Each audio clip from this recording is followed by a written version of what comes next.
Hello everyone, and welcome to the Screencast for Chapter 11. Chapter 11, we're going to be talking about bacteria and viruses, and remember that most of the time they'll refer to the bacteria as prokaryotes. This is the visual that we used earlier in the course to give you a sense of size. Remember up here in the corner, that's 1 millimeter.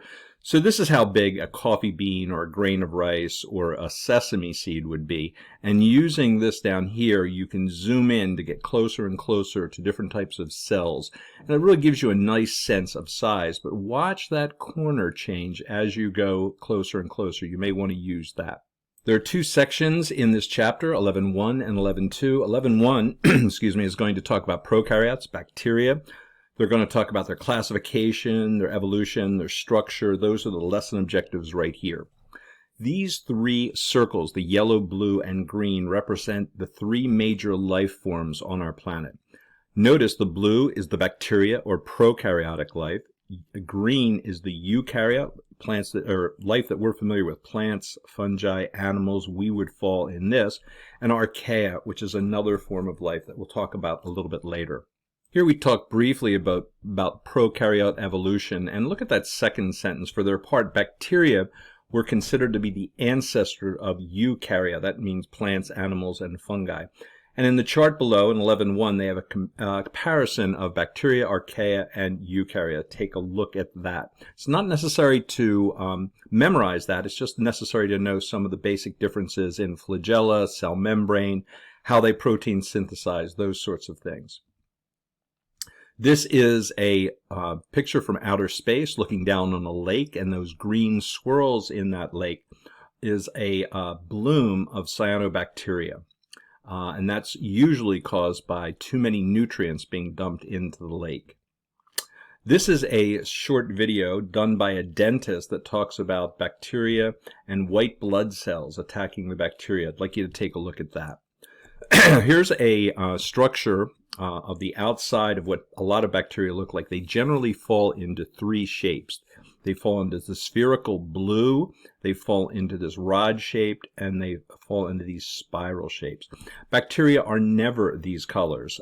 This picture was taken by an electron scanning microscope, and the colors were added on later. Bacteria are so small, usually 1 to 10 microns in size, that scientists are always looking for a way to identify them or distinguish them from one or another. So one of the ways to do that is something called a gram-positive test. And what happens with a gram-positive test is when you put gram stain on a certain type of bacteria, this is an actual shot here, they'll turn a deep purple, so you'll see the bacteria. So this is called a gram-positive stain, and the stain is taken in this outer layer. But you'll notice that this bacteria down here did not turn this dark purple, turned a reddish color. Excuse me, that would be a gram-negative bacteria. So this is just gram-positive and gram-negative are ways to distinguish bacteria from different species. Here's an illustration of a stylized bacteria. This is the outside of the bacteria here, called the capsule. The cell wall is just under that. And then if you take a look in here, this purple is the DNA, the nucleoid. Sometimes the DNA is in a plasmid loop. Sometimes it's bunched all together like this. Many bacteria have what are called flagella. If you take a look at this, along the flagella, this is, will rotate just like a prop in a outboard engine that you might use on a lake or the ocean, and that's how it gets around. Some bacteria have one of these, some have many of them. Here's another diagram of bacteria. The nucleoid, this is where the chromosomes, the tightly coiled DNA are. And also, some bacteria have what are called plasmids, which is, again, DNA tightly coiled, but these are small, circular, independent, double-stranded DNA. As I mentioned earlier, bacteria move many times with the use of flagella. And here's a bacteria with just one. This one has several. This one has one side over here and one on the other side. This one has them all over. This helps them move toward food and away from toxins or anything that would eat them. This is table 11.2. It talks about metabolism in bacteria or prokaryotes, and it talks about whether they derive their energy from light or chemical compounds. And notice the first sentence. It says most prokaryotes are chemoheterotrophs. That means they depend on other organisms for both energy and carbon. And many break down organic waste and remains of dead. Bacteria reproduce quickly, and they reproduce in a number of different ways. One is called binary fission, which is a type of asexual reproduction, and another is genetic transfer, where literally pieces of DNA will transfer from one to the other. In the next part of the slide presentation, we have a nice diagram that talks about one type of reproduction called transformation. As you can see, these fragments of free DNA from another bacterial cell will come in, take up resident, and change that bacteria slightly. Then we also have conjugation. This involves a plasmid, which is a little section of DNA. A mating bridge in the cytoplasm forms right here. Notice a section of the plasmid comes in, and now we have two plasmids one, I should say, in each of the daughter cells. Bacteria and disease. We know that bacteria can cause disease. And look at that first sentence. You have 10 times as many bacteria as human cells in your body. Well, we've been reading Ed Young and I Contain Multitudes, and we know that most of the bacteria are harmless. Some are helpful, but some bacteria cause disease. For example, in our area, Lyme disease is prevalent coming from deer ticks. It's a bacterial infection. So read this carefully. This is a really good animation on what causes antibiotic resistance. We did not have antibiotics like penicillin and all the synthetic, the artificial penicillin, until the 1940s, 50s, and 60s. And we've been using antibiotics for a long time now. Penicillin wasn't discovered until 1927 by Alexander Fleming, and this really gives you a nice overview. Please watch this, be able to answer some questions on this. What causes antibiotic resistance? This section of your text will talk about the benefits of bacteria. Bacteria provide vital ecosystem services. That's an important phrase, ecosystem services. Make sure you know what that is. Make sure you read through fermented foods. There are many foods that are fermented, like sauerkraut and cheese and yogurt. This animation is a short animation on what causes cavities. What type of bacteria are right between your teeth and gums and causing plaque. I think you'll find this interesting. Another thing, this is a short 2-minute video that the biology department at Harvard did, which shows evolution in action. Really well explained. I'd like you to watch this a couple times. One of the really interesting ways to show how bacteria overcome antibiotics. In section 11.2, we're going to talk about viruses. Now, keep in mind, we said that bacteria were very small and we couldn't use millimeters, so we took a millimeter, we divided it by 1,000 to get microns, and that the bacteria cell was usually 1 to 10 microns. Very, very small. Viruses are much, much smaller than that. We took 1 micron, we divided that into 1,000 pieces, and that is a nanometer. And viruses are so small that they must be measured in nanometers. So in this section, we're going to look at the structure of viruses, how viruses replicate, and how they cause disease. Many biologists will tell you that viruses aren't even alive because they don't grow and they can't reproduce on their own, along with a couple other reasons.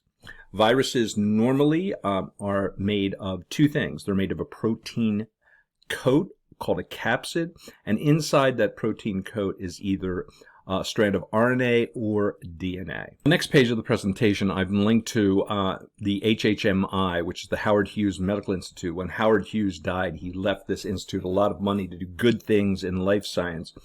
And there's a section in there called the Virus Explorer. And when you get here, just click on this, the Launch Interactive.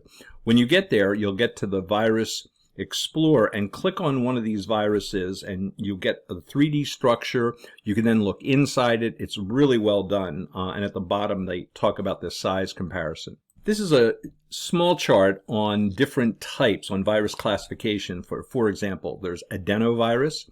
And this has DNA on the inside, and it causes acute respiratory diseases. There's herpesviruses, there's orthomyas viruses, and finally, they have the coronavirus. Now, the coronavirus is the virus that causes COVID-9, or I should say one flavor of it. It's complex. Is there an envelope present? Yes, it has RNA. It causes the common cold, but it also causes COVID-19, what we've been dealing with in 2020. This is a nice diagram that shows how a virus overtakes the mechanisms of a cell. So here's a virus. It comes in. It's accepted. You'll see why in the animation, which starts on the next page of the slide. It comes in, it opens up, and then transcription takes place here. It comes into the nucleus. It takes over the DNA and says, okay, you're no longer going to be this type of cell. What you're going to be is a virus factory and make a lot more of me. And then the cell puts together new DNA, new RNA, depending on what it has, and new capsid, and they assemble, they literally assemble hundreds, thousands, even millions of viruses to break out of this cell, destroy it, and then go and infect other cells. It's really an amazing process. This is a well-done short animation on how viruses get into your body, in this case a cold virus, and how they work. So I'd like you to watch this a couple times. It's really well done. It'll give you a much better understanding of how viruses work. The study of viruses is called virology, and virology is a huge area in biology right now. So this section in your text talks about viruses in research and medicine. And there obviously viruses in many cases carry DNA or RNA strands that are bad for us. But what if we could replace that DNA or RNA for something that's good and have the virus deliver that to the cells we want it to? Well, that's the idea behind gene virus. A normal human gene is inserted in the virus, and the virus then goes to the cell that it's designed to go to. It's really an interesting process. Now, coming up, we have a number of animations that I would like you to watch and take notes on. But there are a couple that I'm going to say you can ignore. If you'd like to watch them, that's great. So let's go to the first one. The first one is cell versus virus. I'd like you to watch this for the quiz. And also, we started vaccinating people, which is one of the ways that we stopped the smallpox from infecting people. But in China, there was another process that was started hundreds of years previous called variolation. Please watch this. It's about vaccination and how vaccines started. It's very well done. Also take a look at this one on the immune system. You don't have to take a look at this. This is Michael Spector. Michael Spector wrote a book called Denialism, and he really talks in this TED Talk about the danger of if we deny science. This is one of my favorite websites called Kurzgesagt, and they talk about the deadliest being on the planet, the bacteriophage. A bacteriophage is a type of virus. This was made before coronavirus, so I think that we could all agree that right now, in 2020, the deadliest virus is the coronavirus. So I'd like you to watch this as well. This is Kurzgesagt. Don't worry about these last few slides. I put them in there. If you're interested, just stop with this one. Okay, that concludes our quick screencast overview of Chapter 11. Remember, read 11.1 and 11.2. Watch the animations that are linked in the presentation. Take notes. We'll see you next time.